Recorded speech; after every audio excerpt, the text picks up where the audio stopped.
Welcome to my YouTube channel Sona Tanu 2024। आज के video में हम दुर्योधन और कृष्ण के बीच गुप्त संवाद को जानेंगे, तो वीडियो को लास्ट तक ज़रूर देखिए। महाभारत का युद्ध खत्म हो चुका था। धरती पर पड़े थे वीरों के शव और घायल दुर्योधन अपनी अंतिम सांसों के इंतजार में झील के किनारे पड़ा था। लेकिन तभी वहां आते हैं स्वयं श्री कृष्ण। दुर्योधन की आंखों में क्रोध, दुहक और हार का मिला जुला तूफान था, पर श्री कृष्ण के चेहरे पर गहरी शांति। तभी होता है वह संवाद, वह रहस्य जिसे जानकर आपकी आत्मा कांप जाएगी। क्या था वह आखिरी सच जो कृष्ण ने दुर्योधन को बताया? क्यों कृष्ण ने कहा, दुर्योधन तू हारा नहीं, बस तुझे अपने कर्मों का फल मिला है। इस वीडियो में हम जानेंगे वह रहस्यमय पहलुओं में छुपी दुर्योधन की मृत्यु और कृष्ण के अंतिम वचन की पूरी कथा।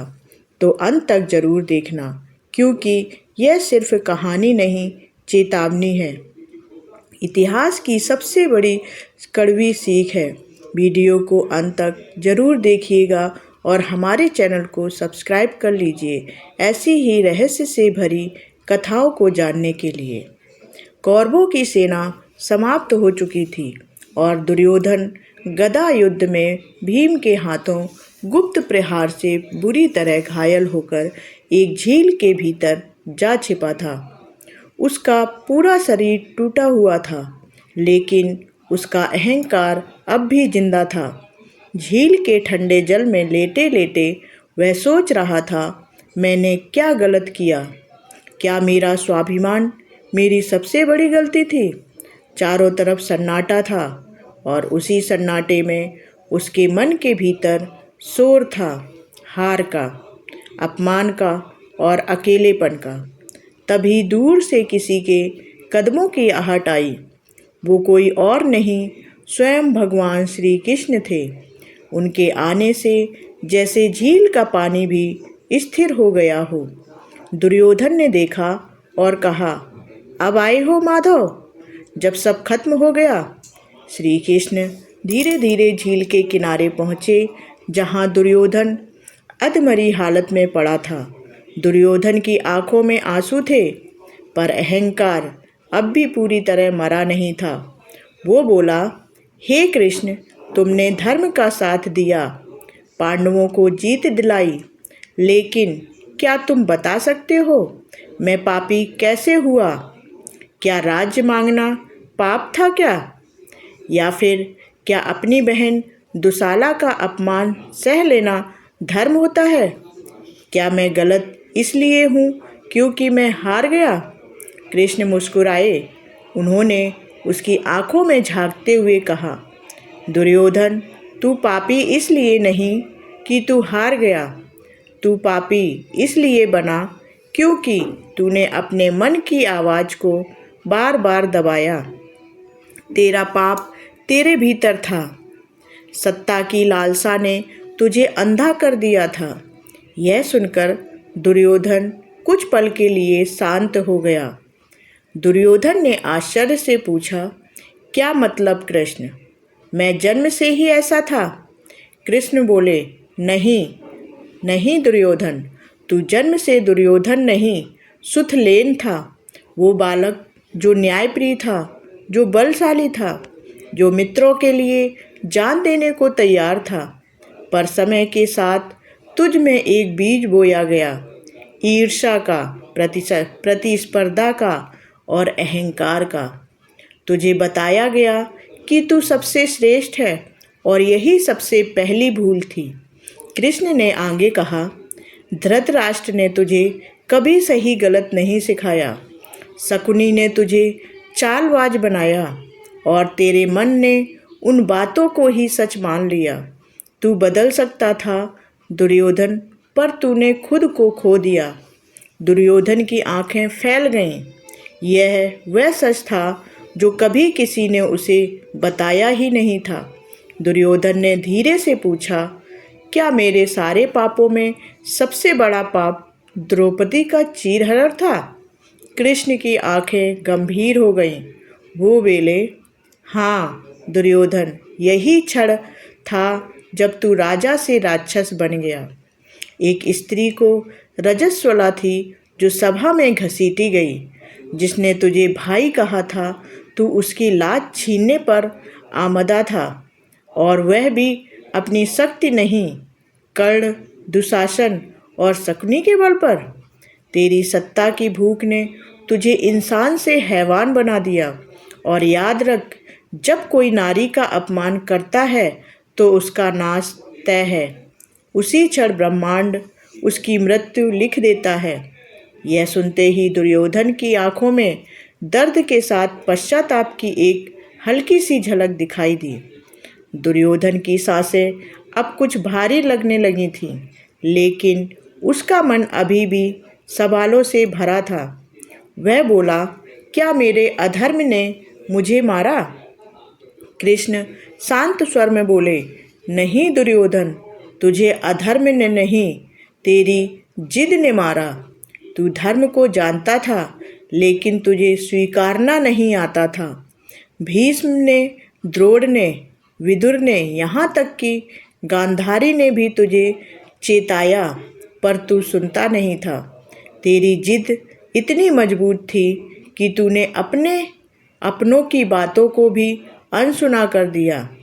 कृष्ण ने आगे कहा, दुर्योधन, तूने युद्ध नहीं लड़ा, तूने अपने भीतर की आग से खुद को जलाया है। तुझे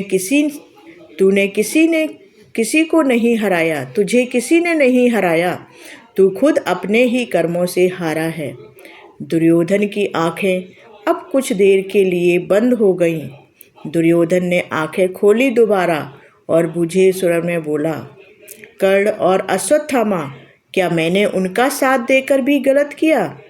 कृष्ण थोड़ी देर शांत रहे, फिर बोले, दुर्योधन, कर्ण और अश्वत्थामा तेरे सच्चे मित्र थे, लेकिन तूने उनकी निष्ठा को हथियार की तरह इस्तेमाल किया। कर्ण के साथ तूने दोस्ती तो निभाई, लेकिन उसे बदले की आग में झोंक दिया। अश्वत्थामा जैसा ब्रह्मास्त्रधारी भी तुझे नहीं रोक पाया, क्योंकि तूने कभी उसे धर्म की राह पर चलने नहीं दिया। मित्रों की शक्ति तब तक फल देती है जब तू उन्हें सही दिशा देता है। तूने उन्हें खुद के अंधकार में झोंक दिया। यही तेरी सबसे बड़ी परीक्षा थी, जिसमें तू विफल रहा। दुर्योधन अब कुछ नहीं बोल सका। वो भीतर से धीरे धीरे टूट रहा था। कुछ पल खामोशी के बाद दुर्योधन ने थके स्वर में कहा, इतिहास मुझे एक खलनायक की तरह याद रखेगा, ना कृष्ण की तरह। कृष्ण थोड़ी देर तक आकाश की ओर देखते रहे, फिर बोले, नहीं दुर्योधन, तू खलनायक नहीं, तू एक प्रतीक है। तू वह चेतावनी है जो हर युग को बताती है कि जब कोई व्यक्ति अपनी सीमाएं भूल जाता है, अपने अहंकार को धर्म से ऊपर रखता है, तब विनाश अवश्य आता है। तू महाभारत का अंत नहीं, उसकी आवश्यकता था। तेरे बिना धर्म और अधर्म की परिभाषा अधूरी रहती। तूने पांडवों को मजबूर किया कि वे अपने भीतर के क्षत्रिय को जगाएं। तूने श्री कृष्ण को वह मार्ग दिखाया जिसे कलयुग तक समझाया जाएगा। दुर्योधन की आंखों में पहली बार एक गहरा मौन उतर आया। दुर्योधन की सांसें अब थमने को थीं। उसने कांपती आवाज में पूछा, क्या मेरी कथा यहीं खत्म हो जाएगी? कृष्ण धीरे से मुस्कुराए और बोले, नहीं दुर्योधन, तेरी मृत्यु तेरा अंत नहीं, बल्कि तेरी अमरता की शुरुआत है। तेरी कथा हर युग में दोहराई जाएगी। जब जब कोई व्यक्ति अभिमान में अंधा होकर न्याय को कुचलने की कोशिश करेगा, लोग तेरा उदाहरण देंगे। तेरी मृत्यु एक सीख है कि शक्ति, मित्रता और साम्राज्य भी तब बेकार हो जाते हैं जब उनमें विनम्रता नहीं होती। तू अमर इसलिए है क्योंकि तूने वह सब किया जो मनुष्य को नहीं करना चाहिए, और तेरे द्वारा किया गया हर अधर्म आने वाली पीढ़ियों के लिए धर्म की परिभाषा बनेगा। तब दुर्योधन की आंखें बंद हो चुकी थीं, पर चेहरा शांत था। दुर्योधन की देह अब शांत हो चुकी थी। श्री कृष्ण की आंखों में गंभीरता थी। उन्होंने झील की ओर देखा और धीरे से कहा, हर युग में एक दुर्योधन जन्म लेगा और हर युग उसे खुद से पहचानना होगा। आज भी हमारे भीतर कहीं ना कहीं एक दुर्योधन छुपा है, जो कभी अहंकार करता है, कभी सही को जानकर भी गलत का साथ देता है, कभी रिश्तों से बड़ा अपना स्वार्थ समझता है। महाभारत का युद्ध खत्म हो गया, पर उसका संदेश आज भी जीवित है। तो अब सोचिए, क्या हमारे भीतर का दुर्योधन जागा हुआ है?